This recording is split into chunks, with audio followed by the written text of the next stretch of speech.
لیکن مسجد والوں نے جو آپ کی ذمہ میں لگایا ہے کم سے کم خدا کے بندو اس کو تو دو. جب آپ دو گے نہیں تو پھر مسجد کا نظام چلے گا کیسے؟ بس وہی بات کریں بھائی، آپ مسجد کے اندر نماز پڑھنے کے لیے آتے ہیں، آپ نے آستین اوپر کی اور ٹوٹی کے سامنے وضو کرنے کے لیے بیٹھ گئے، آپ کو معلوم ہے کہ یہ پانی ٹنکی سے آ رہا ہے، تو یہ پانی جو ٹنکی سے آ رہا ہے تو موٹر کے ذریعے سے پہلے ٹنکی میں پانی بھرا گیا ہے، تو موٹر جو چلتی ہے اس کا بل بھی تو آپ کا ہوگا. اور پھر آپ وضو کرنے کے بعد میں گرمی کا زمانہ ہے، آپ نے فریج چالو کیا اور پانی بھرا اور گلاس میں پانی بھر کے آپ نے پی لیا، آپ کے پورے جسم کو سکون ملا، آپ کا پورا جسم ٹھنڈا پڑ گیا، ٹھنڈا پانی آپ نے پیا، بھائی کہیں سے تو آ رہا ہوگا، کسی نے تو دیا ہوگا.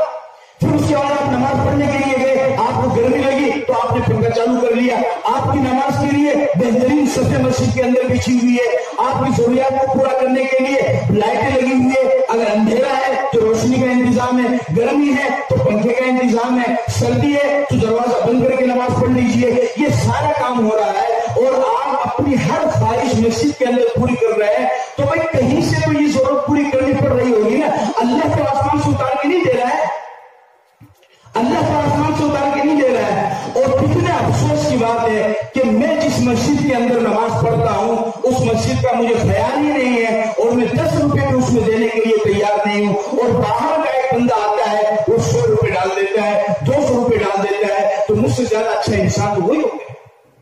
اب جمعے کے دن جب لوگوں کے سامنے غلہ پھیلایا جاتا ہے تو کتنا زیادہ سے زیادہ مشکل کر کے 10 روپے کا نوٹ نکالتے ہیں. اسی لیے تو ایک کہاوت بڑی مشہور ہے کہ ایک دفعہ 500 روپے کے نوٹ اور 10 روپے کے نوٹ میں بحث ہوئی، تو 500 روپے کے نوٹ نے کہا کہ میں تو ہوٹلوں میں پھرتا ہوں، میں تو سیر و تفریح کرتا ہوں، میں تو شادیوں میں اڑایا جاتا ہوں، اور میں تو خوب ایک ملکوں سے دوسرے ملکوں میں جاتا ہوں. پھر 500 کے نوٹ نے 10 کے نوٹ سے کہا کہ کچھ تو بھی اپنے بارے میں بتا دے کہ تو کہاں جاتا ہے اور کیا کرتا ہے. تو 10 کے نوٹ نے اپنی آنکھ کے نیچے کر لی اور روتا ہوا کہنے لگا کہ میں تو گھوم پھر کے پھر مسجد کے گلے میں آ جاتا ہوں. غلط نہیں کہا اس نے، غلط نہیں کہا، صحیح کہا اس نے. اپنی ضرورت کا وقت آئے، سامنے والے کہتے ہیں ٹینشن مت نہیں، 50,000 زیادہ لا دیا، کوئی دقت نہیں، کام خراب نہیں ہونا چاہیے. اور جب یہ مسجد کا معاملہ آتا ہے تو پھر جی ہم کیا کریں، کاروبار میں برکت نہیں ہے. تم سوچو تو صحیح کون سا گناہ ایسا کیا ہے کہ اللہ ہمارا پیسہ مسجد میں نہیں لگا رہا. جس انسان کا پیسہ مسجد میں نہیں لگ رہا ہے وہ خوش نہ ہو کہ میں بچا ہوا ہوں، بلکہ وہ اللہ کے سامنے توبہ کرے اور وہ سوچے کہ کیا گناہ میں نے کر لیا ہے کہ میرا پیسہ مسجد کے اندر نہیں لگا.